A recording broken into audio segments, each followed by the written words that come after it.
Ouais, y a pas de souci. Comment il s'appelle? Charlie. Peut-être que Charlie intervient dans le podcast. Un miaou. Eh ben écoute, en plus, c'est pourquoi pas Garou alors ça aurait été Ouais, c'est ça aurait pu. Non, je l'ai parce qu'en fait, c'était un chat flippette comme ça. Je passais par une sauce. Ah, ok. Et en fait, c'était où est Charlie, tu vois, parce que comme il se Ah, il se cachait. cachait tout le temps. Ouais, tout le temps. Et en fait, pas du tout, c'est une grosse arnaque ce chat, il est hyper sociable. C'était vraiment sur sa fiche, il avait mis timide et puis en fait pas du tout. Vous lui avez donné 2-3 verres à boire et C'est puis, en ça, fait, il est c'est pas ça. timide du tout. C'est ça, ouais, non, c'est un chat que j'ai chopé en assos. Il avait 6 ans déjà et il a la voix en fait éraillée parce qu'il a eu une maladie sur ses cordes vocales. Ok, Et en gros, il était maltraité dans son ancienne famille. ok, Donc voilà, moi j'ai récupéré Ok. une assos. ok. Et ben bienvenue sur Podcast et Chat. Le premier podcast. C'est ça. Bienvenue à Charlie. C'est le 89e épisode. Wow. Ouais, C'est du chemin. t'aurais pu être 99, Ouais, écoute. mais ce sera 89. Je C'est sais pas pas si mal. t'as un truc avec le chiffre 89. Non, c'est à 1 an après mon année de naissance. Ouais, mais- c'est ça. Hein. Ça m'est arrivé qu'une seule fois de faire un podcast, D'accord. et c'était le 77e. Ouais. Et la fille, elle m'a dit, c'est pas possible. Je lui ai dit, si, pourquoi? Elle m'a dit, bah 77, c'est genre mon chiffre, quoi. Le chiffre 7, c'est mon truc. C'est son truc. Du coup, maintenant, à chaque épisode, je demande quand même. Tu vois. Je me dis, ça se trouve, il y a quelqu'un qui va me dire, putain, 92, ouais, c'est. Donc, pour l'instant, non. Non, 89, non. T'écoutes des podcasts, toi? Un peu. Un Quel, peu. quel style? Moi, j'aime bien tout ce qui a trait un peu sport. J'écoute un peu le tien de temps en temps. J'écoute le 100%, 1000%. Ouais. 1000% que j'aime beaucoup Trop bien. autour de la course. Après, des trucs un peu plus Julia de Funès, trucs Oui. un peu plus philo. Ok. Et aussi parce qu'elle a une partie sur le management qui est intéressante. Oui. Parce que j'ai repris des cours en école de commerce cette année. Et là récemment j'en ai écouté un sur l'addiction, comment elle s'appelait? Tuc, tuc, tuc. Je dois peut-être la voir Et est-ce que quand là. t'écoutes dans un setup particulier? Parce que je fais des stats. Maintenant, les gens qui écoutent le podcast, ils commencent à avoir l'habitude parce que je mets les gens dans des catégories. Ouais. Est-ce que quand t'écoutes les podcasts, t'es plutôt bouchon voiture, tâches ménagères ou Ouais. sport? Parce que c'est les trois colonnes qui ressortent, Ouais. les trois catégories qui ressortent le plus. Plutôt pour l'instant. train. Transport. Ouais, transport. Ok, donc oui, pas bouchon, mais. Pas bouchon transport. mais transport. Ouais. Ok. Et c'est Pauline Legnaud le dernier là. que Ok, j'ai d'accord. écouté, récemment. Mais si jamais elle passe par là, Pauline. Voilà. On sait jamais. J'ai que 2 personnes qui m'ont sorti un. Moi, quand j'écoute des podcasts, je m'assois sur mon canapé et je fais rien d'autre. Ouais, t'attends. Ouais. Et moi, j'arrive pas à me mettre dans ce mindset-là. Faut tu vois. vraiment être concentré Ouais. ou en mode livre, tu vois, mais Ouais. enfin livre, le livre audio quoi du coup. Mais c'est qu'il y a un truc, le livre, tu le manipules, la Ouais. télé, enfin, il y a un contact. Là, c'est vraiment genre, c'est presque méditatif, tu vois. Ouais, non, moi c'est vraiment transport. J'ai 40 minutes de train tous les jours, aller et retour. Donc, Ah oui, du coup, ça fait du, t'as le temps d'en écouter. du Ouais. contenu, ouais. Ok. Ouais. Je suis pas tout seul aujourd'hui, derrière mon micro. Je suis avec Julien, chez Julien. C'est un podcast itinérant. Hein. Je me fais inviter chez les gens, moi, en général, Ok. pour venir tourner mes épisodes. Ça me fait très plaisir. J'ai calculé hier, ça fait 10 ans qu'on se connaît. Tu Ouais. vois, tu fais partie des gens que je peux dire, ça fait 10 piges que je les connais. 10 ans, ouais. Puisqu'on était donc dans la même box de CrossFit, quand même à CrossFit Castelnau-le-Lez à l'époque, Ouais. c'était 2016-2019 à peu près. Ouais, c'est ça dans ces Puisque eaux-là. moi je suis parti un peu après et je suis arrivé 2016, je pense que tu étais déjà là. Ouais, moi Probablement. j'ai commencé en 2014. Ok, ouais, donc tu vois. 2014, j'y étais. Et moi, j'ai fait un an après au Maroc en 2018. Je suis parti, je suis revenu après. Exact. Donc ouais, c'est ça. Et on a bien rigolé pendant cette période. C'était Ouais. quand même une période assez chouette. On s'est bien entraîné. On en aussi. a beaucoup chié aussi, j'ai noté, tu vois.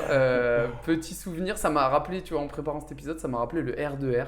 Ouais. Je me dis, il n'y a pas grand monde qui écoutera ce podcast qui aura la ref de R2R, tu vois. C'est pas Mais grave. si vous l'avez, trop bien, tu vois. Dites-le en commentaire, dites que vous avez compris ce que c'était R2R. Mais Ouais. je pense vraiment qu'il n'y en a pas beaucoup qui l'auront cette ref. On verra. Mais c'était une bonne période, donc on se connaît de là. Il n'y a pas longtemps, moi j'ai passé une petite annonce de recherche d'invités parce que j'avais ce déplacement à Montpellier. Et t'as mordu à mon hameçon. Ouais. On en a discuté un petit peu par message et on va parler de mouvement chez les gens pour qui c'est plus difficile d'avoir du mouvement. En Ouais. gros, c'est un peu ça l'épisode. Mais tu sais quoi, on me dit régulièrement, j'espère qu'on me le dit plus parce que maintenant ça va mieux, que mes intros sont trop longues. Donc, je vais me taire pendant 2 minutes et je vais juste te laisser toi te présenter. Ok, bah écoutez, moi c'est Julien Bombiero, je suis ravi du coup de faire ce podcast aujourd'hui et d'avoir saisi cette perche. Dis bon biche. Voilà, Dans le pour les métier. intimes. Du coup, moi je suis enseignant en activité physique adaptée et coordinateur en activité physique adaptée dans un institut pluridisciplinaire. Du coup, tu te définis comme ça et pas comme coach sportif. Toi, tu J'ai préfères. aussi la casquette de coach sportif. Ok, Mais actuellement, les fonctions que j'exerce, en tout cas, sont plus proches de l'activité physique adaptée que du coaching sportif. ok. Donc, enseignant APA. Ouais, Ok. EAPA. Je suis en tant que libéral, Ok, donc j'interviens dans cette structure qui est mon principal client. ok. Je fais aussi des clients plus en particulier Du pour coaching ceux à qui le côté, souhaitent et du suivi à distance sur de la planif en ligne. Ok. Ça fait depuis plus de 12 ans maintenant que j'exerce ce métier. Mhm. Je suis passé aussi par le CrossFit et par le coaching en CrossFit, Ouais, puisque je suis monté aussi head coach à un moment donné sur CrossFit Castelnau. c'est vrai. Et en fait, moi, mon parcours, il a débuté dans l'APA en tout cas en 2009, Mhm. à l'époque où je suis rentré en STAPS. Ok, Donc STAPS, c'est la voie pour faire de l'APA globalement. ok. Et en fait, à la base, je voulais faire de l'entraînement sportif et de la prépa physique. Et je me suis juste trompé de salle de cours en deuxième année. C'est vrai? Et je suis tombé dans l'APA. Incroyable, c'est juste une erreur de salle. Ça a Ah, été ouais. une erreur de salle Ça, c'est qui m'a génial. conduit à cette carrière-là finalement. Ok. Qui Et était probablement pas une erreur finalement. peut-être pas, voilà. Si on croit un peu à tout ce qui est énergétique, univers, tout Clairement. ça, il y a peut-être Il y a peut-être un lien quelque part. peut-être Ouais. un lien. Donc voilà, j'ai fait ma licence à Paris, du coup en APA. Ok, Je suis venu à Montpellier pour faire le master parce que c'est là où il y a la plus belle aura en termes d'activité physique adaptée. À Montpellier? Ouais, en Ok. France. C'est là où il y a les pionniers et les plus gros spécialistes de l'activité ici. Et en sortie de master, j'ai bossé un petit peu dans des EHPAD. ok, Quand j'étais en licence, j'ai bossé dans le handisport. ok. Donc Trop bien. sur des stages, notamment au Cercle sportif des Invalides à Paris. Après l'EHPAD, je suis allé sur un SSR gériatrique, donc je suis resté un peu dans le vieillissement. Et puis je me suis un peu éloigné de ce secteur-là suite à des déceptions de politique d'établissement. Hmm. Et de là, étant pratiquant de CrossFit en parallèle, je me suis intéressé vraiment à la méthodologie dans tout ce qu'elle apporte d'un point de vue adaptation aussi, parce que Ouais. le CrossFit, ça fait très peur quand on voit sur YouTube les CrossFit Games et les championnats du monde, Des mais mecs qui lèvent des pneus et qui. voilà, et qui Ouais. font du battling rope. Sauf qu'en fait, C'est ça le sport le plus adaptable du monde, au final. Exactement, c'est vraiment le sport de l'adaptation pour moi. Et donc en fait, je me suis dit après coup que si je pouvais permettre au maximum de personnes d'éviter l'EHPAD Hmm. et ce type d'établissement en leur permettant d'avoir le maximum d'autonomie, je suis rentré dans cette démarche-là et puis finalement, je me suis reséparé un petit peu du CrossFit il y a 3 ans et demi maintenant. Mhm.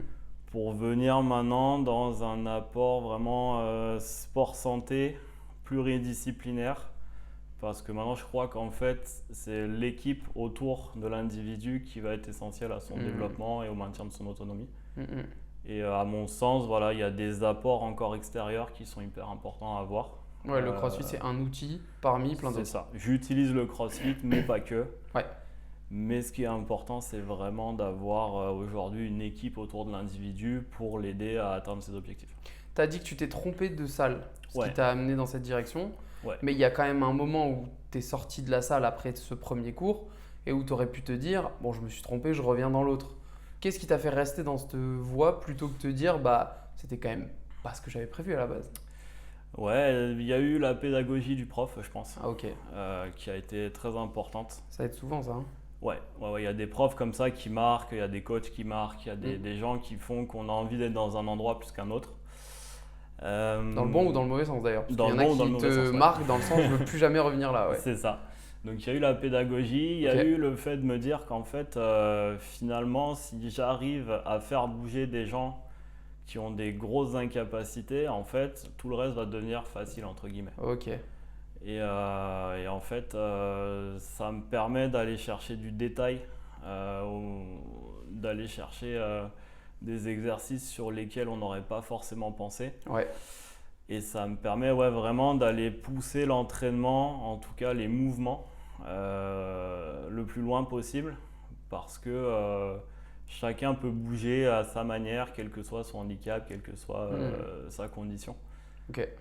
Donc c'est vraiment cet intérêt-là en me disant finalement en allant pousser là-dedans, derrière rien ne m'empêche de en parallèle regarder ce qui se fait dans de la prépa physique plus classique, mais de pouvoir coupler les deux. Ouais, surtout que c'est des mondes qui évoluent beaucoup. Donc de toute C'est façon, ça. tu vas constamment chercher des idées un peu partout. Ouais. C'est ça, c'est Il des y a, mouvements, ouais. Ce que je te disais avant, c'est que moi, dans la recherche des sujets, généralement, j'ai un sujet en tête et je cherche la personne, ou alors je trouve la personne et en discutant, on trouve le sujet. Nous, on est plutôt dans ce deuxième cas, Ouais. c'est-à-dire qu'on s'est dit, bon, moi, j'aimais trop le profil, je me suis dit, il y a clairement des trucs à dire. Tu m'as parlé d'APA, j'avais un autre sujet en tête, on a croisé un peu, on est arrivé à ce sujet-là. Mais là, j'ai une liste, je pense, de sujets que j'appelle d'utilité publique, tu vois, dans laquelle tu peux retrouver. J'ai fait un épisode il n'y a pas longtemps sur la nutrition chez les enfants, avec une nutritionniste. On en a fait un autre avec une autre nutritionniste sur la nutrition post-ménopause, enfin autour de la ménopause et puis même quand tu vieillis. On a eu un épisode sur le rapport à la performance avec ses enfants, là, l'épisode qui est sorti juste avant. Ouais. J'ai un partager son intimité. Enfin, pour moi, ça c'est. J'ai rien contre. Tu vois, on a fait un épisode sur les pièges du running. Bon, c'est moins d'utilité publique, même si c'est un trop bon épisode, tu vois. Et aucun problème avec les invités qui n'ont pas des sujets qui sont d'utilité publique, parce que ça peut pas c'est plus toujours l'être. spécifique, spécialisé. Ouais, bien c'est sûr, ça. Mais là, celui-là, pour moi, il rentre dans cette liste-là. Et en plus, je me suis rendu compte, tu vois, en préparant l'épisode, qu'on s'adresse beaucoup dans les podcasts sport santé aux gens qui veulent optimiser leur activité physique. Donc, on part du principe qu'on parle à des gens qui font déjà du sport, tu vois. Et on leur dit, voilà comment aller plus vite, pousser plus lourd, mieux récupérer. On aide les gens à bouger les curseurs. Sauf que je me rends compte qu'on ne s'adresse pas, et en tout cas moi dans le podcast je n'ai jamais fait, à ceux pour qui déjà le premier pas, il paraît une montagne, tu vois. Toi tu prends des conseils pour améliorer ton miles, là on va parler à des gens qui potentiellement marcher 10 mètres, c'est l'équivalent de ton miles, tu vois.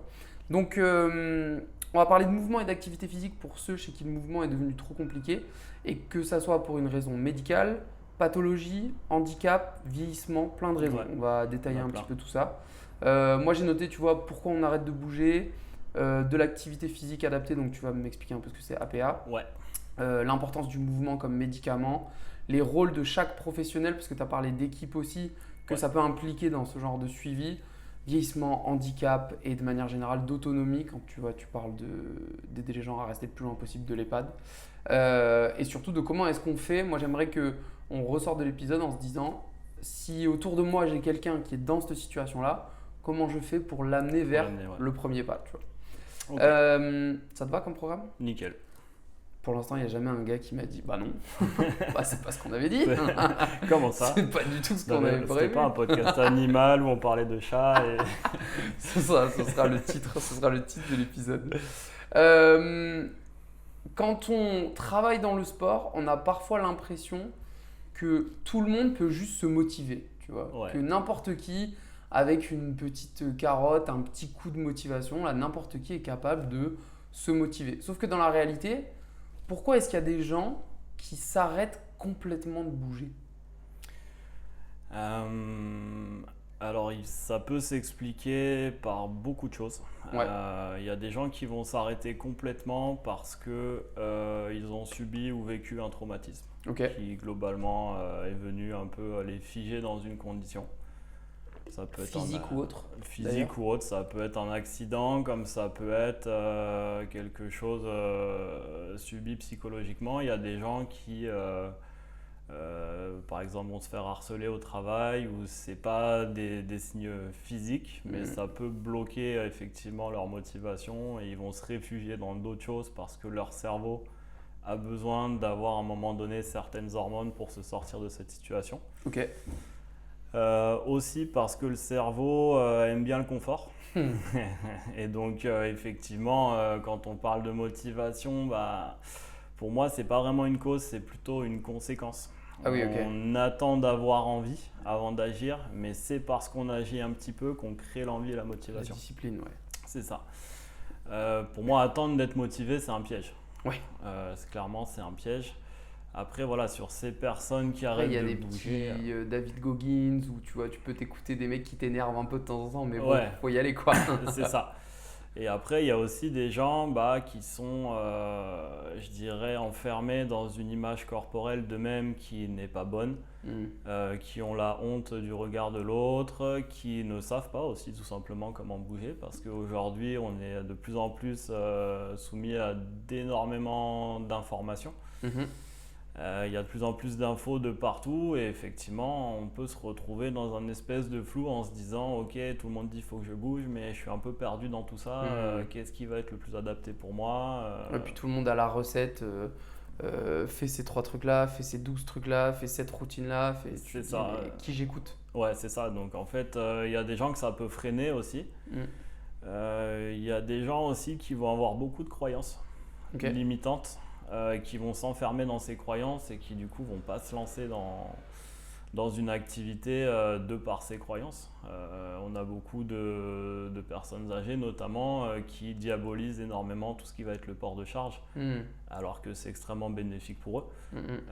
Mais du coup, ils se cantonnent à faire les mêmes activités souvent qui sont la marche et les activités d'endurance. Un peu de vélo, Un peu de natation. vélo, voilà.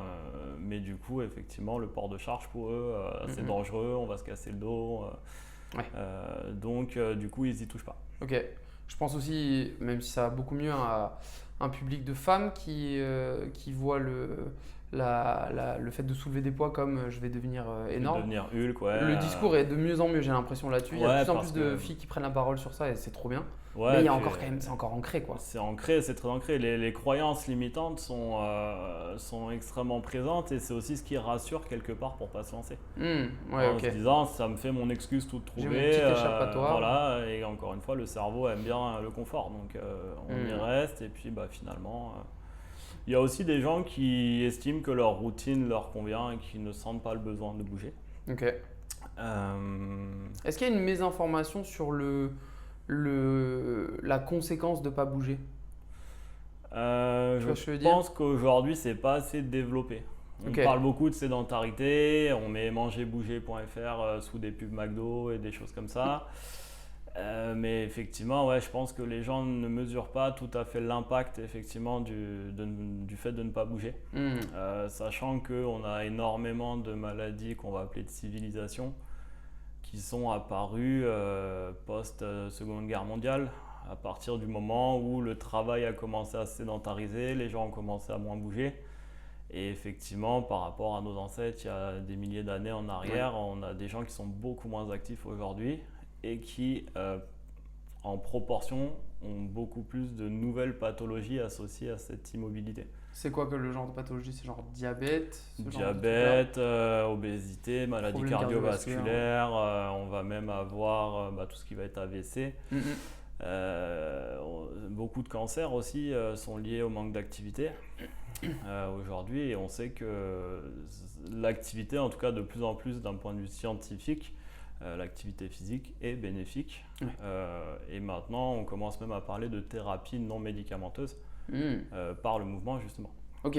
Et du coup, dans tous ces cas-là d'arrêt de mouvement ou de pas de mouvement, c'est quoi le plus fréquent que tu rencontres? C'est quelle typologie de personne qui est le plus présent, tu dirais?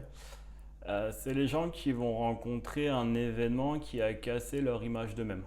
Donc ça va être très varié, ça peut être une maladie, par exemple pendant le Covid, des gens qui ont eu un Covid assez violent, qui est venu ensuite en Covid long. Ok. Mais là, c'est aussi la maladie qui fait qu'il y a énormément de fatigue et que la personne ne peut pas forcément bouger comme elle le veut, comme elle en a envie et quand elle est motivée pour le Ok. coup. Ça peut être lié à un accident. Ok. Un motard qui s'est fracturé la colonne vertébrale qui finit en fauteuil. Ouais. Voilà. Oui, derrière la reprise L'image est de dure, quoi. lui-même, Ouais. elle est pétée. Ça peut être l'âge. Ouais, un Ce qu'on passage disait d'un tout cap. à l'heure, soit un passage de cap, soit je vieillis, il faut que j'en fasse un peu moins pour me préserver. Ça peut être un postpartum, Ah oui.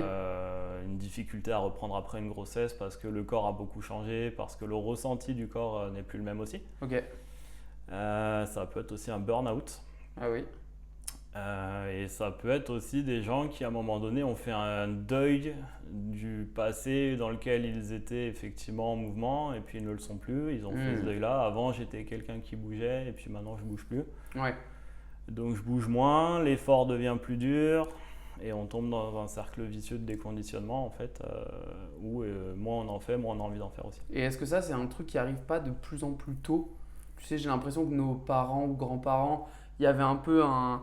Comme le métier était beaucoup plus physique, parce que c'était plus rare d'être dans des bureaux toute la journée, Ouais. il y avait beaucoup de métiers physiques. Quand ils arrivaient à 55, 60, c'était bon, j'ai bossé debout toute ma vie. Maintenant, de toute façon, c'est normal que quand tu es vieux, tu ne bouges plus. Sauf que nous, on fait plus des métiers aussi actifs. Et j'ai l'impression que des gens qui arrêtent de bouger, ça, c'est de plus en plus tôt, quoi, tu vois. Et on le voit même d'un point de vue prescription médicale. Ah ouais. Au niveau de nos parents, peut-être même nos grands-parents, quand ils allaient chez le médecin, on avait tendance à les arrêter, les gens. Ah oui. On leur disait il faut vous arrêter, vous immobiliser une période et puis ça ira. Parce que les gens bougeaient déjà pas mal. Aujourd'hui, on est plutôt sur la dynamique inverse où on remet les gens en mouvement. Ouais. Aujourd'hui, quelqu'un se fait mal, quelqu'un est malade, on va utiliser le mouvement, mais aussi parce que les gens sont beaucoup plus immobiles dans leur quotidien. Ah oui, ok. Donc c'est une prescription maintenant qui arrive de plus en plus, qui dans le corps médical aussi commence à vraiment apparaître. Et effectivement, les gens, on les remet en mouvement aujourd'hui parce qu'ils ne bougent plus. Et alors, ce qui est pas si mal aujourd'hui, c'est qu'on a quand même la nouvelle génération qui commence à se remettre un peu plus en mouvement que celle d'avant. J'ai l'impression, ouais. Alors, il y a aussi le challenge et les challenges numériques qui aident. Ouais. Parce que c'est instagrammable, on montre qu'on bouge, mais quelque part c'est une Il y stimulation. a des trends de TikTok, etc. Ouais. Voilà. Et il faut les prendre parce que ça aide. Il y a des Ah ouais. influenceurs qui aident aussi quand on parle de Thibaut InShape, Juju FitCats, qui viennent aider les jeunes, je pense, à bouger aujourd'hui. Puis changer l'image aussi autour tu disais, de la perception du mouvement et tout. C'est ça. C'est pas juste faut pumper de l'iron, tu vois, et devenir énorme et sec. Le discours, il a un peu évolué. Oui, il a évolué aussi. Et je trouve que les jeunes commencent à y revenir un petit peu. Il y a eu effectivement une période 2010 où là, c'était vraiment les gens s'immobilisaient de plus en plus. Et là, je trouve que sur les nouvelles générations, on retrouve un peu une dynamique où les jeunes se mettent de plus en plus en mouvement. Il y a même moins de consommation d'alcool chez les jeunes. Il y a beaucoup de jeunes maintenant qui le samedi soir vont à la salle plutôt que d'aller dans les bars, donc ça y revient. Il y a une étude anglaise sur ça il n'y a pas longtemps. Ouais. J'ai ni le nom de l'étude ni les pourcentages exacts, donc ça va être de l'à peu près. Mais il y a une étude anglaise qui est sortie il n'y a pas longtemps qui disait sur un sondage en sortie d'école où c'était genre 2 sur 10 qui disaient qu'ils préféraient aller au bar qu'à la salle. Tu avais genre 8 jeunes sur 10 qui disaient moi, je préfère aller faire une séance à la salle avec mes potes qu'aller au bar avec des potes. Ouais, c'est ça. Donc ça y revient globalement pas mal. Mais c'est vrai que on a des modes de vie de plus en plus sédentaires. Ouais. Et à un moment donné, il y avait un calcul qui avait été fait, alors c'était en 2012 ou 2013, je ne sais plus, où la moyenne de marche française par jour était tombée à 200 mètres, quelque chose comme ça. Ouais. Donc c'était affolant. Ah ouais. Donc effectivement… On est loin des 10 000 pas là. Ouais, on était loin des 10 000 pas et en fait on avait aussi du coup le type qui prenait la voiture pour aller à la boulangerie qui était à 300 mètres de chez lui et en fait même ces tout petits déplacements quotidiens ne se faisaient plus. Donc aujourd'hui on a vraiment quelque chose qui revient, peut-être aussi parce que le fait d'en parler commence à faire bouger un peu les lignes. Mais il y a encore énormément de chemin à parcourir, et notamment au système scolaire, parce qu'on voit quand même une jeunesse qui est en déclin sur le plan conditions physiques. Par rapport à moi, ma génération, moi je suis de 90. Aujourd'hui, on a 25% de capacité cardio-respiratoire en moins chez les jeunes qui ont 15 ans quand moi j'avais 15 ans. Ok. Et avec quasiment un étudiant sur deux qui est incapable d'aligner plus de 10 minutes en course à pied. Ah ouais. Ouais. Sans forcément parler de vitesse. Sans forcément parler de vitesse. On parle juste de bouger pendant 10 minutes en un courant. Un petit footing de 10 minutes. Il y a un étudiant sur deux qui n'est pas capable de le tenir. Ouais, ok. C'est quoi la PA du coup? Explique-nous un petit peu ce que ça veut dire. On a utilisé donc activité physique adaptée, pardon. Ouais. On a utilisé l'acronyme plusieurs fois. Qu'est-ce que c'est? Alors l'APA, c'est quelque chose qui est apparu, en France fin des années 90, début des années 2000. C'est né au Québec dans les années 70-80. Ok. Et en fait, la définition officielle, c'est que c'est une pratique de mouvement basée sur les aptitudes et les motivations de personnes ayant des besoins spécifiques et qui les empêche de pratiquer dans des conditions ordinaires. Ok. Et donc, c'est une formation qu'on peut trouver qu'à l'université en STAPS. C'est une voie, en fait, en STAPS, il y a différentes voies. Il y a APA, du coup, il y a entraînement sportif. Il y a tout ce qui va être enseignement primaire pour pouvoir enseigner en tant que prof de PS. On va avoir du management du sport, on va avoir maintenant aussi un peu de prépa mentale. Mais en tout cas, c'est spécifique et ça se fait qu'à l'université. Ok. Donc c'est en 3 ans minimum pour être enseignant APA. Et après, on peut pousser au master pour avoir d'autres missions de coordination. Et derrière, ceux que ça intéresse, il y a de la recherche en APA qui se fait aussi. Ok. Et en fait, c'est pas du tout du sport allégé. Au contraire, c'est une intervention qui va être construite et individualisée dans un objectif de santé clair et défini par le patient lui-même et encadré par un professionnel du coup diplômé de la licence ou du master APA. Ok, mais alors du coup, c'est quoi la différence avec un mec qui fait du coaching sportif santé ou juste un kiné qui t'aide à rebouger un peu? C'est dans l'encadrement qui est la différence ou dans la pratique? C'est plutôt, je dirais, dans l'environnement. Ok.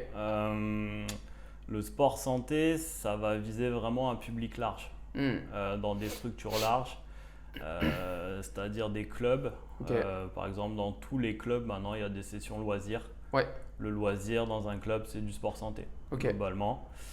Tu veux dire club, genre le loisir de foot par exemple? Voilà, genre une école d'athlétisme, elle a son pôle compétition, elle a son pôle loisir, elle a son pôle course à pied. Et en fait, voilà, c'est des gens qui sont vraiment dans cette idée de venir bouger pour leur santé sans performance, leur performance à eux, mais en tout cas pas des performances en compétition et encadrées. Et ça se pratique aussi le sport santé dans des maisons sport santé.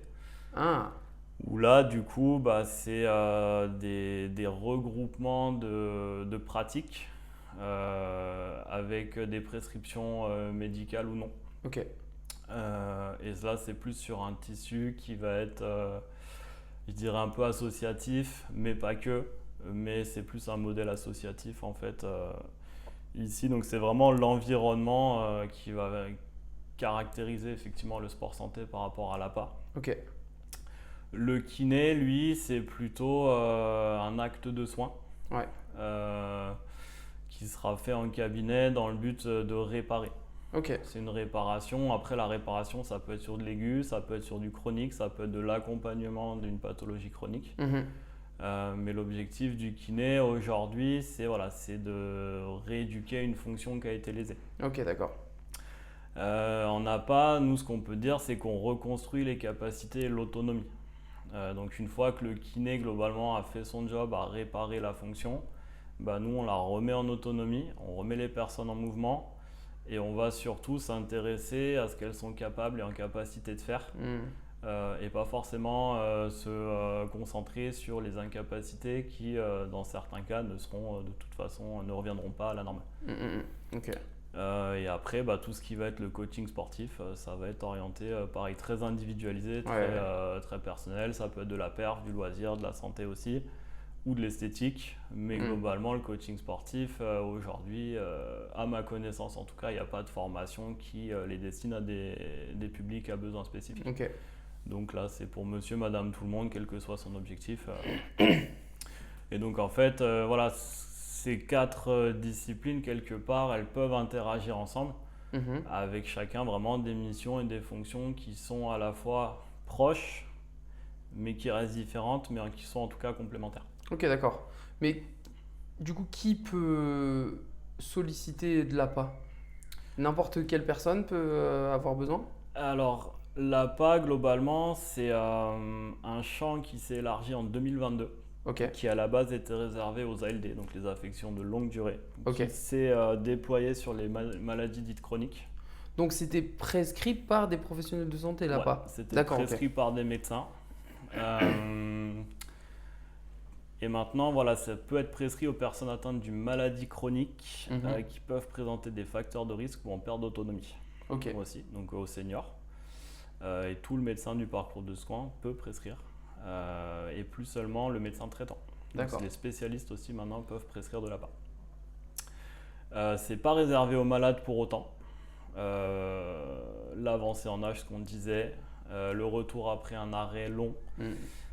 des facteurs de risque, des gens qui font de l'hypertension, un surpoids, de l'obésité, une sédentarité identifiée. C'est des Mhm. gens qui peuvent bénéficier de prescriptions aussi. Et en fait, l'APA voilà, se destine quand même à un public qui a des besoins spécifiques. Ok. Mais pour autant, moi j'aime bien dire que le sport peut s'adapter pour tout le monde, quel que soit son niveau, son envie, ses besoins. Et c'est ça qui est cool, c'est de pouvoir jouer finalement avec les différents sports, les différentes activités et de les mettre en forme pour atteindre les objectifs de la personne. Ok.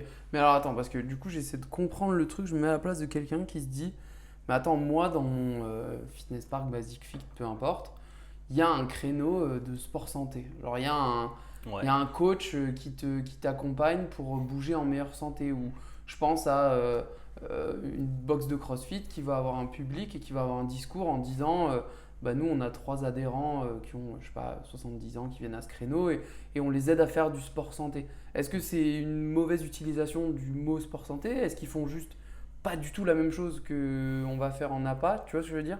alors je pense que le sport santé c'est un peu fourre-tout aujourd'hui aussi. Ah oui, ok. Mais en tout cas, l'APA, elle est dispensée par des enseignants qui sont diplômés, qui Mhm. ont suivi cette formation stable justement. Donc après, ça dépend dans la structure aussi d'accueil, qui a la qualification ou pas, Ah oui, ok. pour pouvoir aussi nommer l'activité. Parce qu'aujourd'hui, quelqu'un qui n'a pas fait de formation universitaire d'APA ne peut pas dire je fais de l'APA, Hmm. puisque ça reste... Mais il peut dire je fais du sport santé. Mais il peut dire je fais du sport Ouais, santé. ok, d'accord. Exactement. Donc c'est vraiment un cadre qui reste flou. Ouais. Mais effectivement, pour moi, sport santé, aujourd'hui, c'est un peu fourre-tout. Tout Oui, le monde c'est dit je fais ouais. du sport santé quelque part. C'est des mots comme le fitness qui C'est veulent ça. tout et rien dire quoi. C'est ça. On y met un peu ce qu'on y veut. Ça protège aussi quelque part les clubs en disant bon, bah là, dans le sport santé, voilà, on va y trouver peut-être moins de performance, plus du plaisir de bouger. Ouais, du coup on a un nouvel auditoire de C'est ça. potentiels clients qui vont venir parce que c'est ce qu'ils cherchent quoi. C'est ça, et je pense que par contre, le point commun entre sport santé, APA, coaching, en tout cas en groupe, c'est la partie, je dirais, sociale, qui Mm. va permettre aux gens de s'unifier, de garder un lien social. Et le lien social, pour moi, il est très important pour impliquer quelqu'un dans une pratique. Mm, ok. Surtout quelqu'un, ce qu'on disait tout à l'heure, qui ne bouge plus. Ouais. S'il ne bouge pas tout seul et qu'il n'y a personne qui, à un moment donné, vient l'aider, il peut rester tout à fait isolé dans son immobilisme. Ok. On a parlé de quand on parle de sport, on l'a dit, il y a des gens pour qui des fois l'idée d'une séance de sport, tu vois, quand j'ai eu mon accident, je me suis fait mal, ou juste j'ai passé un cap dans ma vie, j'ai pas bougé depuis longtemps, mais tu sais, quelqu'un qui a déjà fait du sport, il a souvent entendu qu'il fallait qu'il fasse 1 heure, 3/4 d'heure pour Ouais. avoir des résultats. Si je cours pas 45 minutes, ça sert à rien. Ou tu vois, si. Puis même quand toi, tu as eu l'habitude, je pense, tu vois, nous, quand on s'entraînait un peu plus en mode performance, tu t'entraînes vite 1 heure, 1 heure et demie, tu vois. Ouais. Et un jour, tu arrives et tu n'as qu'un quart d'heure dans ta journée pour t'entraîner. Et c'est souvent que tu dis, bon, bah, tu sais quoi, un quart d'heure, je ferai demain. Parce qu'en un quart d'heure, j'aurai pas le temps de faire autant que ce que j'imagine qu'il me faudrait. Est-ce que vraiment, si je bouge 5 minutes par-ci, 2 minutes par-là, est-ce qu'avec quelques minutes d'activité seulement, j'améliore vraiment ma santé? Ou alors, est-ce que, pour utiliser une expression que mon père adore, c'est pisser dans un violon? Je pense que chaque minute compte. Ok, Globalement, même si c'est que 10 minutes, on va avoir des bénéfices dans tout le corps qui vont être importants. Ça, quel que soit le niveau de pratique. ok, Et les premiers efforts en général sont les plus rentables. ok. Le plus gros gain de santé, il se fait vraiment en passant de rien à un peu. Le très sédentaire qui se met à marcher, même s'il passe de 0 à 1000 pas, bah, il gagne proportionnellement beaucoup plus que le sportif qui lui va en rajouter. Ouais, qui va passer de 11 km à 12 dans sa course C'est à ça. pied. Et on a aussi ce mythe des 10 000 pas pour quelqu'un qui est sédentaire. À mon sens, ça va être le dégoûté de la marche, Ouais. puisque on lui demande de passer de 0 à 10 000. Hmm. Si on lui demande déjà de passer de 0 à 1000, 1005 sur une semaine, puis peut-être la semaine suivante à 2000, puis peut-être la semaine d'après à 2005 et d'y aller progressivement, de 1, ça va créer l'habitude. Hmm. Et de 2, il va pas voir la montagne, le sommet de la montagne sur lequel il faut arriver, il va juste se concentrer sur l'étape pour arriver au sommet de la montagne. Hmm. Et donc pour moi, effectivement, même 10 minutes, ça suffit déjà à avoir quelques bénéfices. Ouais. Et ce sera toujours mieux que rien. Et à partir de quand, parce que là tu parles de passer de 0 à 1000 pas, à partir de quand est-ce que tu commences à parler de soulever une haltère, aller monter sur un vélo, ou tu vois, Ouais. faire autre chose? À partir de quand est-ce qu'on introduit d'autres mouvements? Quand on est à l'aise déjà avec son poids de corps, Ok, je parle beaucoup de la marche parce qu'être capable de se déplacer avec son poids de corps, bah forcément, c'est déjà maîtriser son poids et marcher sans douleur, c'est déjà un bon début. Mm. En vrai, il n'y a pas il n'y a pas de réponse vraiment préétablie. On peut le faire à tout moment, mais il faut vraiment adapter la charge rapidement à la personne. 1, pour ne pas l'effrayer. 2, pour ne pas la blesser. Et pour lui permettre, pareil, d'instaurer cette petite routine en se disant aujourd'hui, je vais prendre 4 kg, je vais peut-être faire 10 répétitions en squat à 4 kg, et puis je vais peut-être rajouter 10 squats à poids de corps. Je vais essayer de faire ça toutes les 2 minutes 5 fois. Et déjà, en volume, j'ai fait 100 squats en 10 minutes. Et j'ai fait mes 10 minutes. Et j'ai fait mes 10 minutes et j'ai eu un temps d'effort, j'ai eu un temps de pause correspondant équivalent et qui physiologiquement est intéressant et va pas me ruiner. Potentiellement, mon cœur a un petit peu bougé parce que si j'ai pas trop l'habitude de bouger, déjà là, j'ai eu l'impression. J'ai activé mon système cardiovasculaire, j'ai activé mon système hormonal. Je vais bénéficier de certaines hormones qui vont m'aider peut-être à mieux dormir aussi. Et donc tout ça, en fait, on va petit à petit créer l'habitude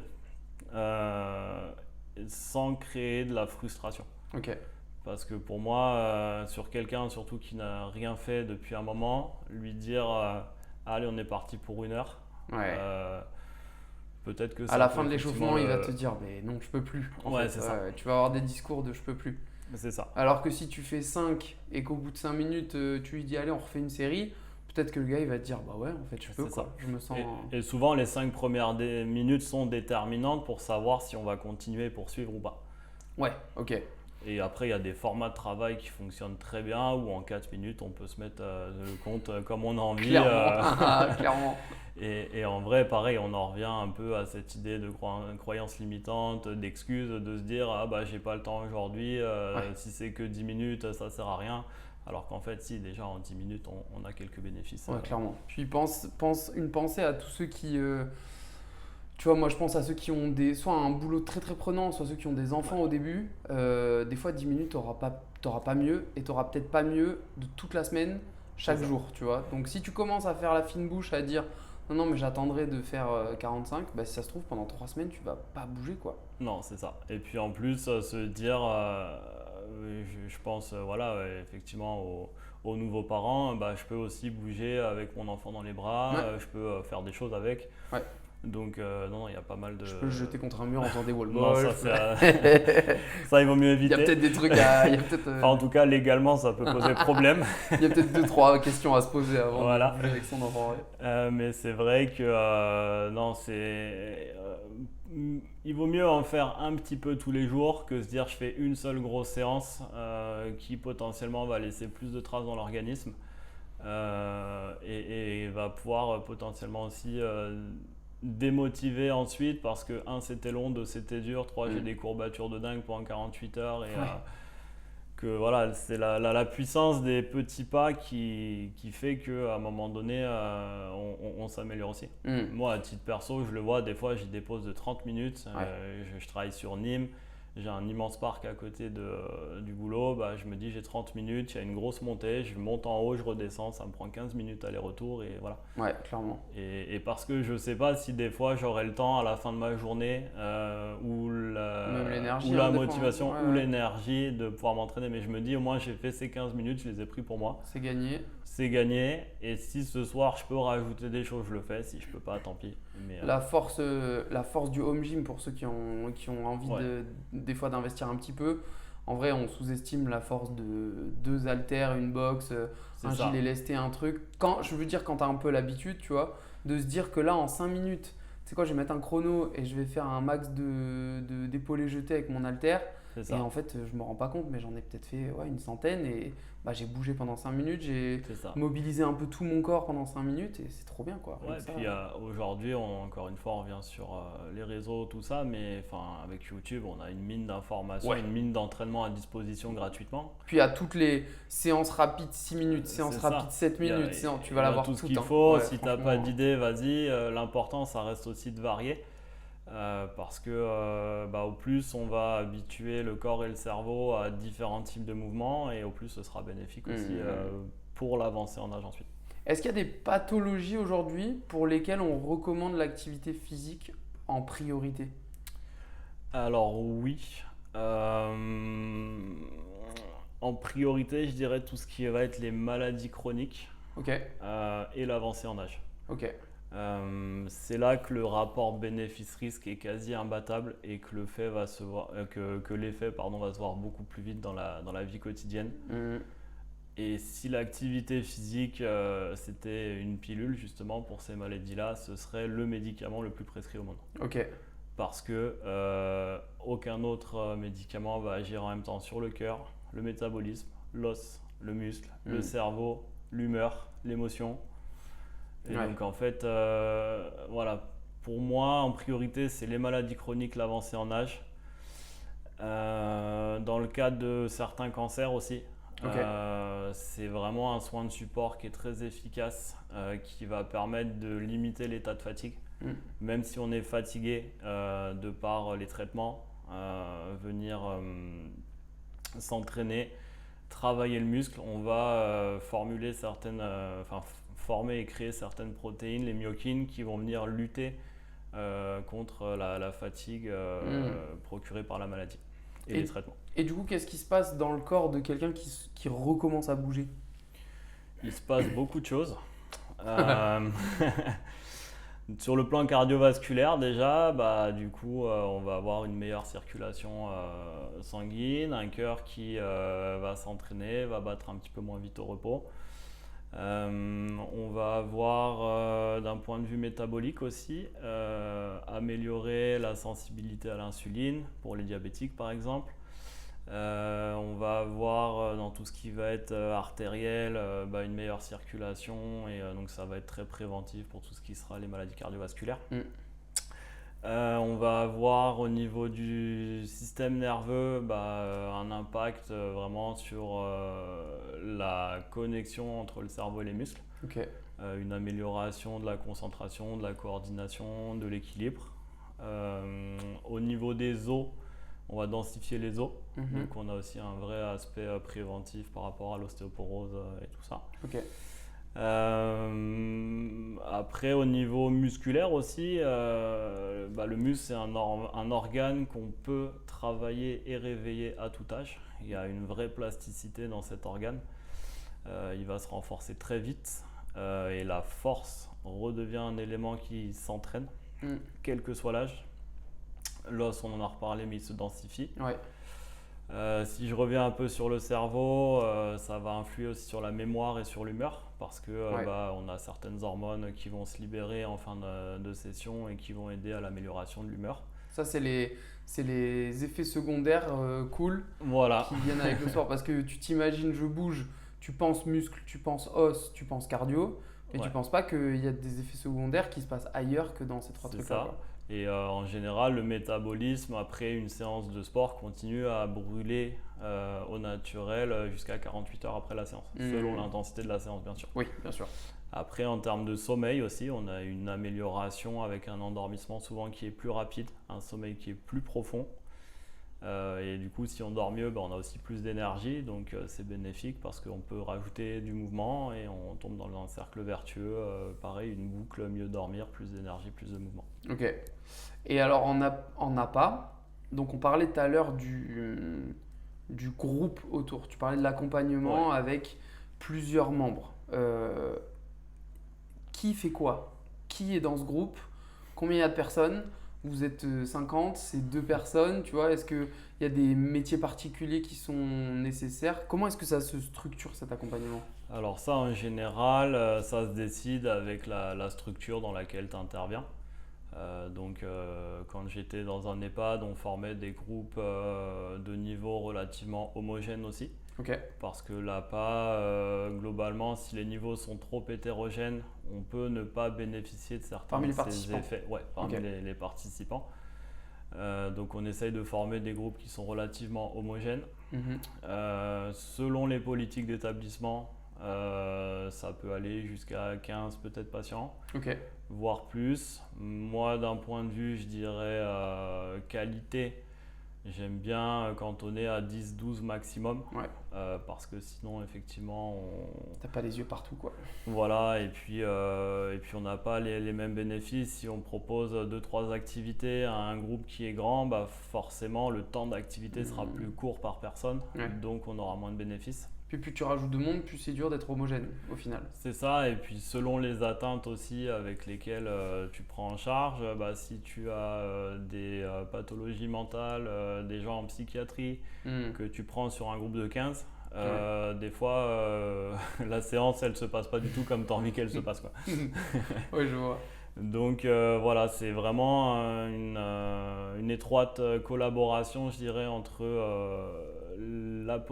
la direction, l'enseignant et les patients aussi, pour qu'on ait une meilleure coopération possible. Et après, tu vas mettre quoi? Ça peut aller jusqu'à... Parce qu'on peut penser APA, kiné, médecin, coach sportif, mais tu peux aller jusqu'à quoi? Diététicien, psychologue, ça peut aller jusque-là? Ouais, nous, là, l'endroit dans lequel je travaille principalement, nous, on a en fait de l'APA, de la kiné, de la diète, de la psycho. Ok. Je crois que j'ai oublié personne. Non, ouais, c'est ça. Mais du coup, une personne qui prend l'accompagnement APA, ou enfin qui vient suivre ça, elle paye à qui? Tu vois, je veux dire, c'est tu payes de l'APA dans lequel tu as toutes ces prestations, ou alors est-ce que c'est... Non, c'est chaque professionnel à sa tarification. Ah oui, d'accord, ok. Et donc, toi, dans le cadre de ton accompagnement, on te conseille d'aller voir un tel. Et après, ça reste toi qui dis j'y vais ou j'y vais pas, quoi. Nous, après, il y a un truc qu'on fait beaucoup en APA et qu'on nous apprend beaucoup en formation, c'est toute la partie évaluation avant le protocole. Et cette évaluation, elle va donner beaucoup d'indications sur la suite du protocole qu'on va définir. On a certains patients qui ont des niveaux d'atteinte très importants, à qui il faut effectivement un suivi en diète parce qu'il faut amener la bonne énergie dans le corps aussi. C'est pas que faire fonctionner le corps, mais c'est comment on va l'alimenter pour pouvoir aussi optimiser cette énergie et la récupération derrière. On va avoir des gens qui vont avoir besoin d'un suivi psycho parce que nous, on a pas mal de gens qui ont subi des gros traumatismes. Et donc, en fait, à un moment donné, tu as beau bosser sur le corps, si tu ne débloques pas le psycho et le psyché, tu atteins rapidement une limite et c'est un espèce de plafond de verre que tu n'arrives pas à casser parce qu'il faut avoir ce déblocage-là pour continuer d'avancer. Parce que ça réveille des peurs, des appréhensions, parfois de la kinésiophobie. La peur de bouger aussi, la peur de faire certains mouvements, notamment c'est les mouvements sur lesquels les gens ont pu se faire mal. Donc en fait, voilà, nous dans la prise en charge, on évalue, on estime un parcours. Ouais. Et après, les gens ont des options dans leur parcours. Et en plus, vous proposez quelque chose où vous êtes en contact les uns avec les autres. Ça permet de pas juste aller voir un nutritionniste à un bout de la ville, puis un kiné à un autre bout. Là, vous, dans l'offre, il y a aussi, on discute, donc on sait comment travailler en synergie. Ouais, c'est ça, on connaît les dossiers, on essaye de faire la meilleure coordination possible pour éviter ce qu'on appelle effectivement le travail en silo, où chacun finalement fait son truc, personne communique vraiment. Alors ça sera bien fait par chacun, mais les effets seront moindres que si effectivement moi je m'aperçois par exemple en APA que j'ai un blocage à tel endroit, je vais aller voir mon kiné, je vais lui dire est-ce que tu peux me débloquer tel muscle parce que là je sens qu'il verrouille sur ce mouvement là. Donc bam, on renvoie en soin, il me le renvoie derrière, on retravaille et finalement comme ça on arrive petit à petit à réparer vraiment des gens et des systèmes. On a parlé beaucoup de mouvements donc dans le cadre de pathologie, ce qui paraît, ça paraît évident de dire que quelqu'un qui a eu un accident, c'est difficile pour lui de bouger. Vieillir, c'est pas une maladie, c'est pas non. C'est pas, ça arrive à tout le monde, tu ça vois. Arrive à c'est tout pas le quelque monde, chose qui, c'est pas quelque chose qui est indépendant d'une personne. On va tous y passer par le vieillissement. Est-ce qu'il y a des gros mythes sur le sport après 60, 70, 80 qui vont nourrir cette sensation de ce discours qui fait que bon bah je vais m'arrêter de bouger petit à petit, tu vois? Ouais, il y a 4 grands mythes en général. Le premier, c'est oh bah à mon âge, c'est trop tard de commencer. Voilà, j'ai 70, j'ai 80 ans, c'est trop tard. Ok. Ça, c'est faux. Le corps peut se modifier à tout âge, dans un sens comme dans l'autre. Et souvent, les gens voilà, qui pensent que c'est trop tard, bah, ça ne va pas forcément dans le bon sens. Il y a une étude qui est parue dans les années 90 à ce sujet-là qui montre des gains de force chez des patients de plus de 90 ans allant jusqu'à plus 176% sur de l'entraînement à haute intensité, alors adapté bien sûr à un certain rythme. Mais imagine plus 176% de force à 90 ans, ce que ça te fait comme autonomie derrière pour monter des escaliers, pour augmenter ton périmètre de marche, pour potentiellement porter tes petits-enfants, tes courses. Donc c'est hyper important. Toujours dans cette démarche de rester en dehors des EHPAD, c'est ce que tu disais au début. C'est ça, vraiment l'autonomie, ce que tu fais maintenant en fait va déterminer tes 10 prochaines années globalement. Un des deuxièmes mythes qu'on trouve, c'est que la muscu c'est dangereux pour les seniors. Alors que le renforcement musculaire, c'est justement l'une des interventions les plus protectrices, notamment par rapport aux chutes. Parce que le sujet âgé, il a quand même tendance à perdre l'équilibre. Il perd l'équilibre parce qu'il a manqué de force aussi. Donc, prévention des chutes, maintien d'autonomie. Du coup, il faut qu'on retravaille sur la perception de ce que ça veut dire la musculation en fait. C'est ça. Parce que quand tu fais un peu de muscu, tu te rends compte que la muscu c'est pas forcément des grosses charges. Ça peut être des élastiques ou des machines guidées. C'est ça. La musculation c'est travailler le muscle. Et pour moi c'est la discipline mère dans toutes les autres disciplines. On le voit même dans le sport de haut niveau. Des athlètes qui sont forts dans ce qu'ils font, c'est aussi parce qu'ils ont le renforcement musculaire approprié derrière. Donc effectivement, pour moi, le danger plutôt, c'est de ne pas en faire. Bien sûr, après, on adapte la charge à la personne, à sa capacité et aussi au système énergétique dans lequel on veut faire travailler la personne. Est-ce qu'on veut lui amener de la force, de la puissance, à l'inverse de l'endurance ou de l'endurance musculaire. Ça, après, on va jouer sur les charges, les protocoles. Mais en tout cas, c'est un des gros mythes et aussi parce que la musculation et soumettre son squelette à des charges de manière régulière, on vient densifier les os. Et donc si demain effectivement j'ai un sujet qui tombe ou qui chute, son os cassera beaucoup moins s'il y a des muscles autour qui viennent protéger aussi. Et un os qui est plus dense. Après le troisième, ce serait il faut juste marcher, ça suffit. Alors c'est bien mais c'est pas suffisant seul. Encore une fois, sans travail de force associé, on ne protège pas l'autonomie forcément. Et aussi, on peut travailler tout ce qui va être la partie équilibre, qui va être importante aussi à ces âges-là. D'autant plus que les 4 composantes, je dirais, neuromusculaires, donc tout ce qui va être coordination, équilibre, agilité, précision, sont les 4 que le sujet âgé va perdre en premier. Ah oui, ok. Donc c'est des choses qu'il faut entraîner. Et enfin, la fatalité. Bon, bah de toute façon, je vieillis. Mon déclin, il est linéaire, il est annoncé. Je peux rien faire, c'est inévitable.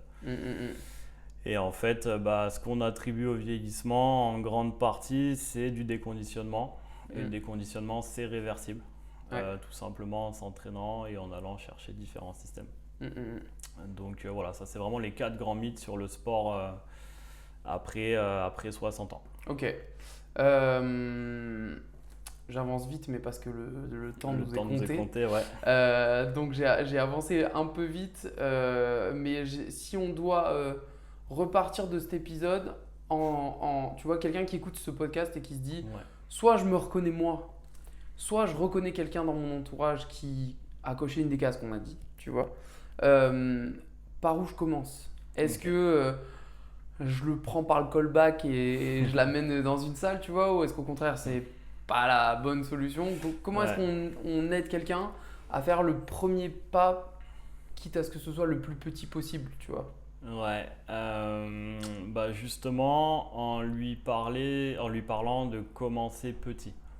Ne le prends pas tout de suite par le callback pour l'emmener dans une salle où il va avoir peur, il va avoir un environnement totalement nouveau pour lui, avec potentiellement des mecs orientés performance à côté. Le but du premier pas, c'est pas d'être efficace, c'est de créer l'habitude. Et c'est de créer surtout une réussite qui va amener un recommencement, un retour à l'activité. Parce que si tu mets la personne en situation d'échec dès le moment où elle a un peu passé ce cap, et si toi tu l'aides à passer ce cap, s'il n'y a pas de réussite, il n'y a pas d'envie de recommencer. Du coup, il faut vraiment commencer petit avec des actions tellement faciles qui vont engendrer cette fameuse réussite que ça va déterminer ensuite petit à petit l'habitude. En fait, après, voilà, c'est une fois qu'on a commencé petit, comment on ancre l'habitude. Donc là, c'est pas trouver le temps, forcément, parce qu'on n'a jamais le temps si on s'écoute, mais c'est accrocher ces 10 minutes-là. Je vais peut-être aller chercher mon repas du midi en marchant plutôt que de prendre ma voiture. Ça peut être, à un moment donné, après le café, je vais faire une petite marche, ou alors je prends mon téléphone et je vais marcher en téléphonant si je suis sur un rendez-vous, un entretien téléphonique, j'en sais rien, pour les gens qui ont des métiers de bureau. Mais c'est vraiment optimiser le temps disponible. Pas essayer de forcément se dégager du temps pour ça. Et si on se dégage du temps, c'est la prise de rendez-vous avec soi qui va être importante. Un des trucs qui fait que le CrossFit marche très bien aujourd'hui, c'est qu'on prend rendez-vous et que quelque part on est un peu obligé d'y aller. Par rapport à j'irai à la salle ce soir. Voilà. Ce soir, ça peut être quand je sors du boulot, comme ça peut du coup ne jamais arriver. Alors que si je suis inscrit à 18h, je m'organise pour y être à 18h. Je l'ai prévu sur mon planning, c'est inscrit et voilà, je sais que c'est ce temps, il est pour moi. Viser la régularité avant l'intensité. Ce qu'on disait tout à l'heure, parfois 3 fois 5 minutes battent largement 1 heure. 5 minutes le matin où je fais un peu de souplesse, mobilité au saut du lit parce que je me sens raide. 5 minutes de marche le midi et le soir, je vais faire une 50aine de squats, 10 par minute, 5 fois avant d'aller manger ou juste après avoir mangé. Et j'ai déjà créé cette petite victoire que de me dire alors il faut que je réussisse à caler 1 heure. Ok, j'ai 19 heures de dispo, mais il y a les enfants à aller chercher, il faut que je fasse à manger, il faut que si. Et donc là, Du coup, tu es dans ta tête, tu penses à autre chose. C'est ça, et puis surtout, tu vas te créer une nouvelle identité de je bouge régulièrement. Le cerveau, il aime bien aussi créer ces habitudes-là, il va ancrer ces habitudes parce qu'elles sont répétées. Avoir ces petites victoires, 3 fois 5 minutes dans la journée, c'est déjà énorme. C'est ça. Et ensuite, pour un proche, c'est surtout de la proposition, de l'accompagnement et rester dans l'accompagnement. Surtout si nous, on a déjà notre niveau parce que c'est déjà ancré pour nous. il ne faut pas être frustré pour l'autre. Mm. Et il faut vraiment juste être dans une démarche d'accompagnement. Et voilà, il faut faire avec, il ne faut pas le pousser non plus. Une marche ensemble, ça vaut 1000 conseils, quoi. Ouais. Faut proposer, mais faut pas avoir peur que la personne en face te dise non, quoi. C'est ça. Ouais, parce que potentiellement qu'il y aura beaucoup plus de non que de oui au début. C'est ça. Mm. Et après, des fois, ça peut être aussi, si on est sur quelqu'un qui est très fermé, ça peut être allez, viens, je t'emmène avec moi. Et puis, c'est juste, on va faire le tour du pâté de maison et on rentre et c'est déjà une belle victoire. C'est déjà gagné, ouais. C'est ça. Ok. On est d'accord qu'il faut éviter le plus possible de frustrer la personne, Ouais. c'est ce qu'on disait, de la forcer, mais que c'est pas nous, on porte pas la responsabilité du non-mouvement de l'autre personne. Exactement. Il y a un moment où si c'est aussi la personne en face, on disait pour soi, c'est vous qui prenez la décision, mais pour un proche, c'est l'autre qui prendra la décision. C'est à lui quoi. de prendre sa décision de toute façon. Nous, Ouais. on peut avoir une petite influence, Oui. mais on ne peut pas être frustré pour deux. En fait, Ouais. à un moment donné, c'est aussi à l'autre de faire son choix. Après, il y a aussi des gens qui ont besoin d'aide, et en ce sens-là, ça a du sens effectivement de presque forcer, mais si on force, c'est vraiment dans des toutes petites doses, toutes petites intensités, presque il faut déguiser le truc. Et finalement célébrer la victoire alors que la personne n'a même pas eu l'impression de partir faire une activité physique. C'est clair. Donc, mais oui, on n'est pas responsable de toute façon du comportement des autres. Il faut aussi, ça c'est valable dans tous les domaines de toute façon de la vie, je pense. Puis toi, tu es pote de quelqu'un, mais imaginez qu'il y a des coachs que quelqu'un paye pour les aider à s'entraîner, qui voient la personne ne pas faire toutes les reps ou ne pas… Donc si même quelqu'un qui est payé voit en face de lui son client qui va gruger une série ou gruger ou quoi, si vous, la personne, elle vous écoute pas, faut relâcher un peu aussi, dire que c'est ça. La personne fait les choses pour lui. Après, moi, personnellement, mettre 50-80 balles dans un coaching et pas aller au bout, pour moi, c'est un investissement qui n'est pas rentable du coup. Ouais. Mais effectivement, faut aussi arriver à se détacher, même si parfois c'est difficile quand c'est des personnes auxquelles on tient. Ça peut être dans l'entourage proche, la famille. On voit quelqu'un de sa famille qui est très sédentaire, on le voit entre guillemets mourir à petit feu. On a envie de tout pour elle, mais si la personne n'a pas décidé et qu'à un moment donné elle reste aussi enfermée dans ses croyances limitantes et que elle t'envoie un article en disant attention, il y a eu un accident en salle parce que pour la conforter dans le fait que bouger c'est dangereux, là on peut pas y faire grand chose non plus. Ouais. Et ça vaut pour une personne qui a où il y a la question de motivation. Pour quelqu'un d'handicapé, parlez-en à un professionnel avant de vouloir chercher à l'accompagner. Ça vient d'une bonne intention, de vouloir aider la personne à aller bouger. Ça demande peut-être un double check avec quelqu'un dont c'est le métier qui va te dire peut-être qu'au lieu de chercher forcément à aller marcher, il y a peut-être d'autres types de mouvements qu'on va pouvoir faire en premier, quoi, tu vois. Surtout que pour certaines pathologies et certains handicaps, il y a des activités qui sont déconseillées. Ok, ouais. Donc effectivement, dans le cadre notamment de tout ce qui va être mucoviscidose, il est fortement déconseillé de faire de la haute intensité. Ok. Donc effectivement, si j'emmène mon pote qui a une mucoviscidose au CrossFit demain, c'est pas la bonne activité. Je pense que je lui fais du bien, mais en fait, non. Donc après, dans le cadre d'un accompagnement sur des gens qui ont des besoins spécifiques, c'est vraiment se renseigner sur la pathologie en question.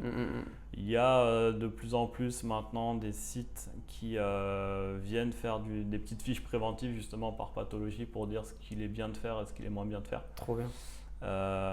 Mais effectivement, il faut bien se renseigner sur la pathologie avant d'emmener quelqu'un avec soi. Et le mieux, encore une fois, ça reste là pour le coup, vraiment les EAPA sont vraiment formés pour ça. Ok. Donc là, il faut vraiment contacter une structure qui a de l'APA. Ok. Merci mec. Avec plaisir. C'était trop bien, trop intéressant. Si j'ai écouté ce podcast et que j'ai bien aimé ce que tu as raconté, où est-ce que je peux te retrouver pour aller te stalker et t'envoyer des messages Non. Alors, tu peux me retrouver sur Instagram. Donc, j'ai mon profil perso, mais un peu pro, qui est jub _trainer. Ok. Voilà, j'ai aussi un autre compte Instagram qui est vraiment pro là pour le coup, qui s'appelle All In Programming. Ok. All In, c'est H-O-L-I-N. Ok. Voilà, donc où là je lance actuellement justement du suivi à distance pour des cadres et dirigeants qui sont épuisés notamment, ou pour des profils intermédiaires, ou pour des profils Ok. à besoins spécifiques. Là c'est du suivi à distance par contre. Ok. Ou éventuellement en présentiel s'il y a du monde sur la région de Montpellier. C'est ce que j'allais dire, si vous êtes sur Montpellier, du coup. Voilà, en présentiel on peut faire des choses. Et après on peut me retrouver à Nîmes au cabinet de kinésithérapie Human Physio. Ok. Où là j'y interviens 4 jours semaine. Mm. Où là on fait vraiment de l'APA, mais pas que. On fait de l'APA et du sport santé pour le coup. Ok. Et parfois du sport performance parce qu'on a aussi certains athlètes de haut niveau qui viennent nous chercher pour aller débloquer des petites choses. Et là on a eu, la semaine dernière, c'est tout frais, on a eu un athlète qu'on suit, donc un athlète master en athlétisme. Ok. Plus de 70 ans, et là il vient de faire champion de France sur 100 mètres, 200 mètres et 300 mètres haies. Incroyable. Et il a battu le record de France aux 100 mètres, non homologué parce qu'il y avait trop de vent. Ok. Et donc là il se prépare pour Il les avait un gros vent dans championnats le dos. du monde. Ouais, un peu trop. Mais il se prépare en tout cas pour les championnats du monde master, donc plus de 70 ans, Ok. qui auront lieu au mois d'août là. Ça donne quoi un 100 mètres à plus de 70 ans? Il est en 11 secondes 80, quelque chose comme ça. Je pense que parmi tous ceux qui écoutent, il n'y en a pas un qui fait 11 secondes alors qu'il a moins de 70 ans. Tu vois. C'est ça.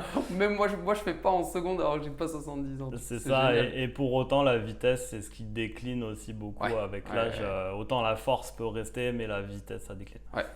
Je te demanderai de toute façon tous les liens, comme ça Ouais. il y aura tous les liens que vous écoutiez sur Spotify ou YouTube. En général, Spotify c'est les notes, sur YouTube c'est juste en dessous dans la description, il y aura tous les Ouais. liens. Donc Ok, top. le lien du compte Insta, le lien vers le pôle à Nîmes. Ouais. Comme ça, pareil, s'il y a des gens dans le coin, ils peuvent chercher Comme nous directement. contacter, voilà, on Ouais. fait sur prescription et sans prescription. On a aussi des gens qui viennent nous voir pour faire un bilan un peu, un Mhm. état des lieux.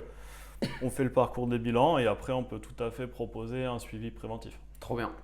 Il y aura tout ça, donc vous regardez en dessous, il y a tout. Je rappelle juste avant de terminer cet épisode que si vous voulez soutenir le podcast pour que j'arrête de travailler, concrètement, c'est juste... L'objectif, c'est quand même ça, pas, hein. quand même pas. Mais au moins que je puisse payer les croquettes. La première chose, c'est laisser un avis ou un commentaire. Sur Spotify, c'est le seul moyen de faire remonter un podcast dans les classements, c'est l'avis ou le commentaire. Et puis sur YouTube, ça fait toujours plaisir YouTube, pour le ouais, bien sûr. référencement. Vous pouvez dire si vous n'avez pas aimé d'ailleurs. Il y en a qui me disent ouais mais j'ai pas voulu mettre parce que j'avais une critique et tout. Non mais mettez si c'est pas bien aussi. Toute critique est constructive. Clairement, et clairement. Tout feedback est bon. Mettez pas juste c'est de la merde en commentaire, ça sera un peu limité. Ouais, ou alors justifier. Ouais, clairement. Partagez cet épisode numéro 2, petite story, vous mettez le lien quand vous prenez votre train ou alors juste copier-coller de l'épisode et vous l'envoyez à un proche, un pote, justement quelqu'un que ça peut intéresser, dont le sujet peut être intéressant, que ce soit parce qu'il est touché personnellement ou avec un proche dans son entourage. Et puis le dernier truc, c'est rejoindre le compte Insta, c'est @whatthehealth, le podcast, c'est tout attaché en minuscules. J'essaie d'annoncer les invités en amont. J'essaie de le faire, je le fais pas assez, mais petits sondages, petits résumés d'épisodes de temps en temps, de concepts. Donc voilà, il y a un peu de contenu. En tout cas, pour tout ce qui est récap des épisodes, des prochains invités, etc., c'est là que ça se passe. Donc voilà, si vous faites un des 3, beau gosse. Si vous faites les 3, jusqu'à présent, je vous invite à manger. Mais sauf qu'il y a trop de gens qui font les 3 et du coup, ça va finir par me coûter beaucoup trop cher. Donc, je vous inviterai tous à manger au 5e épisode. Voilà. Si vous avez fait au moins une fois les 3, on fait une table ronde et vous serez tous invités à la table ronde pour le 100e épisode. Merci Julien. Écoute, merci à toi pour l'opportunité. Et puis à très vite, 90e épisode. Qui arrive très vite. Donc voilà, merci à tous d'avoir écouté et la semaine prochaine pour le 90e épisode de What the Health.